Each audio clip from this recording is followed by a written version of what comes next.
thermoregulate. Thermoregulate, dumb Dotty, is the choosing of the animal for the proper temperatures. Temperatures, the core temperatures. Are you understanding me? You know they're gonna call me Dumb Donny from now on, right? Dumb Donny. Okay, great. That's excellent. Okay. So, the proper core temperatures of this animal. Look at the camera. For the animal to be happy. So, we take this. So this is, what is this called? This is a blood python. Bring it on. This is called a red blood python. Yeah. Python brongersmi. And you can see where they get that name red blood python from, because she's got that nice rich red coloration to her. And we're just going to be pairing her up here real quick. Hoping for some nice red babies this year. All right. Check that out. Bloods are not aggressive, correct? Yeah. They're not aggressive at all? They're defensive. Especially if you get in their face, they can kind of get scared. So. Okay, well we don't want to get in their face. Yeah, we don't want to get in their face. Okay. Wait. Oh man. I thought this was going to be much more exciting. No, it's not going to be that exciting. I'm still going to include in the video because I'm out of, did you just rip one of my hairs out? Take a look at that. Look at the male is in there. Nice, nice striped male. Ew! The female is in the front. Hold on, wait a minute. Would you just rip that off my body? Baby bullet pythons, you want to talk about that? What baby bull? We don't talk about what I do not decide to sell. Professor T. Tinklebob here, and today we're going to talk about specifically proper size enclosures for your animal for success for herpetoculture. Let's get started, shall we? All right. Today we are looking at appropriate size containment for boids, meaning pythons and boas. Here we have Python brongersmi. This is actually the specific morph, the golden eye, the heterozygous for magpie. This is the phenotype golden eye. The genotype is heterozygous magpie. The homozygous magpie. You got it, buddy? Okay, let's get started. So, Mr. Dumb Cameraman, what would you think is the appropriate size enclosure for this neonate? This blood one. python? This one. It's the biggest one. It's got a lot of area. I feel like it would be happy in there. Oh, so are you one of the members of animal rights that you believe you know something and then you know how an animal should be kept for its optimal happiness? Well, you're wrong. This enclosure is wrong.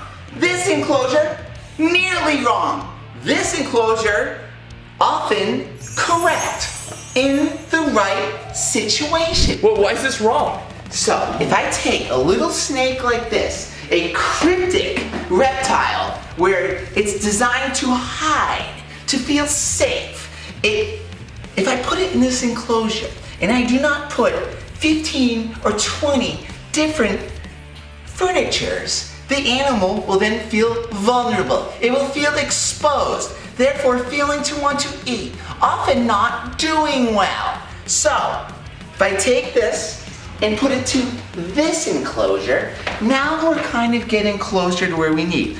With an enclosure of this size, we can have a correct heated area and then a cooler area for the animal to thermoregulate. Thermoregulate, dumb Dotty, is the choosing of the animal for the proper temperatures.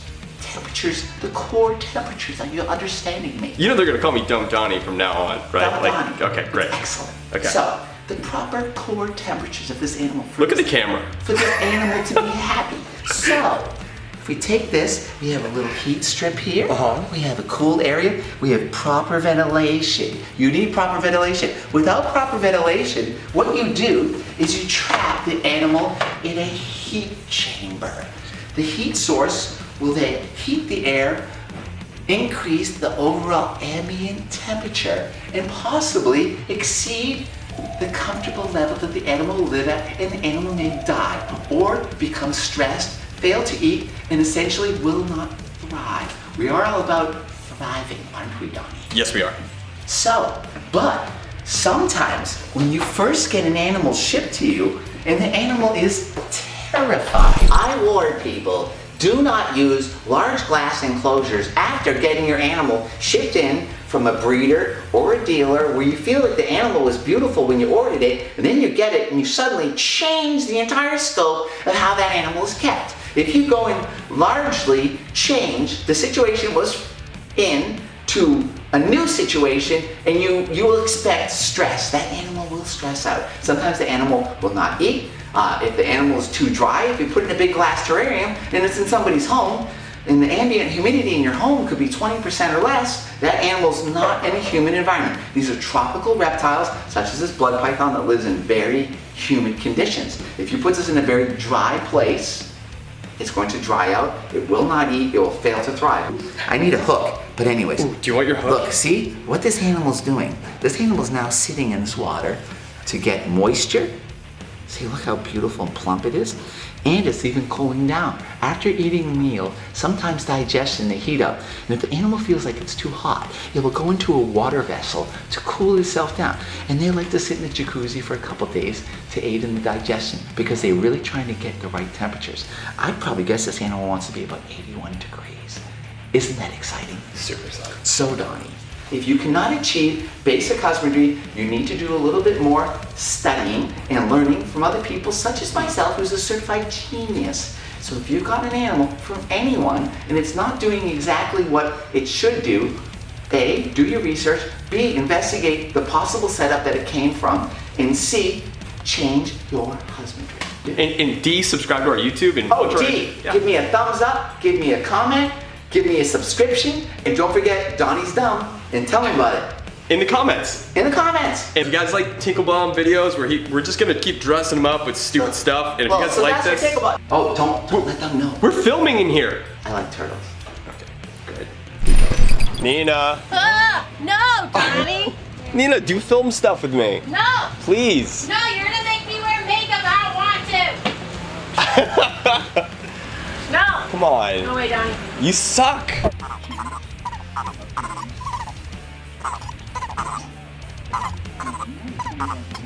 What are you filming? Hi, Gianni.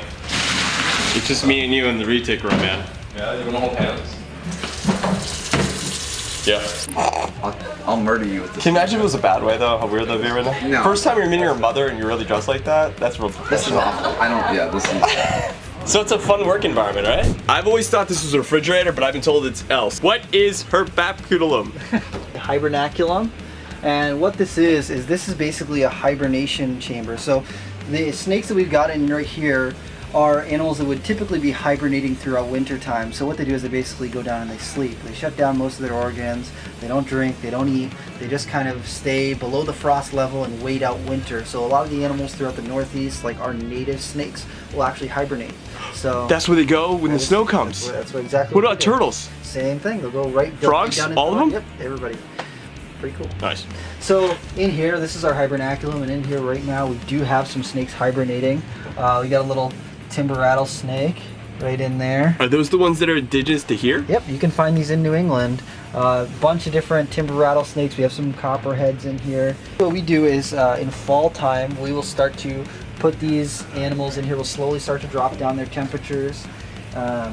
And then over a period of a couple weeks, we'll drop the temperatures down into like almost into the 50s, and then we'll put them onto these smaller enclosures and then set them up inside of here. This is on a thermostat, so it controls the temperature inside of the enclosure or inside of the hibernaculum and makes sure that it stays within a comfortable range for them, like they would be experiencing out in the wild. And then in springtime, probably another couple weeks, we'll start to bring them out, start to heat them back up, and then start feeding them again. So this is basically just to emulate what's happening outside, so they don't get confused. Yeah, a lot of the animals that we work with here at England Reptile are animals that don't experience hibernation. Animals that live around the equator don't ever really get a cold time of year. It's pretty much hot all year round. They don't experience a lot of changing in the seasons. But the further you get north and south of the equator, the more range of temperatures you're getting. The animals that we keep mostly here, like our Asian water mires and our reticulated pythons, they don't really need to do this sort of thing. They can't handle temperature changes like this.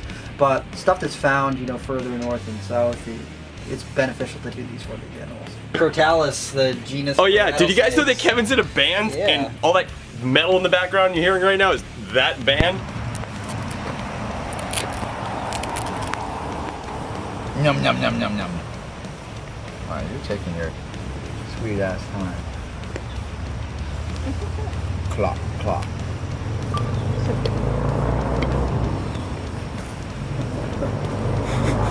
Get it down.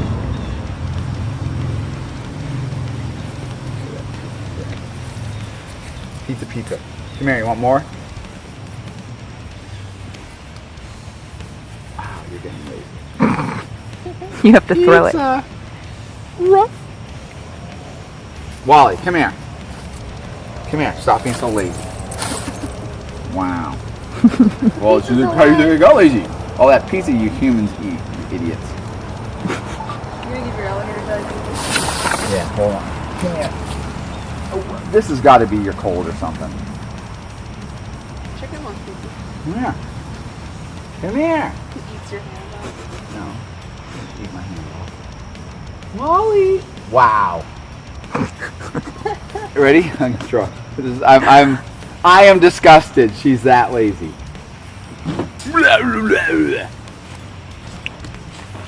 All American alligator.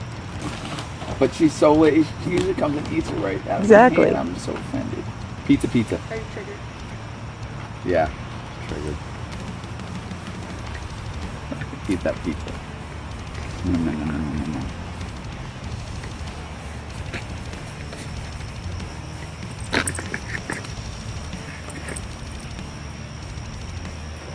Flavor you don't like? The dog. That's it. She's gotten so lazy, she can't be bothered to swallow. She said, you have to do that for me too. See? Oh, she needs a drink. Isn't that cute?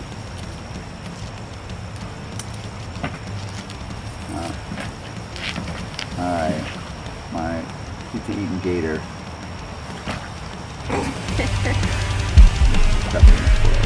You need more information? You work here? Everyone else is like, it does this, it eats this, and it's from here. Nina would have told me so many things about this animal by now. Alright, cut. It's your mastics. Do it for his own pleasure. He doesn't even let me film it. Yeah, I don't care if you're filming right now. I'm gonna feed some spiders. I like feeding spiders. That's my favorite thing to do. That's my favorite thing about keeping spiders is feeding. Do you like feeding spiders, Matt? Oh yeah. This is Matt. He's blonde. And he looks like Ninja. You don't know who that is though, because you're not. Like, you really don't know who Ninja is? The famous live streamer that plays Fortnite? Really? Are you serious? I thought you were talking about Diane Word. No. Oh, that'd be cool too, but I think that guy's lost his. Nobody.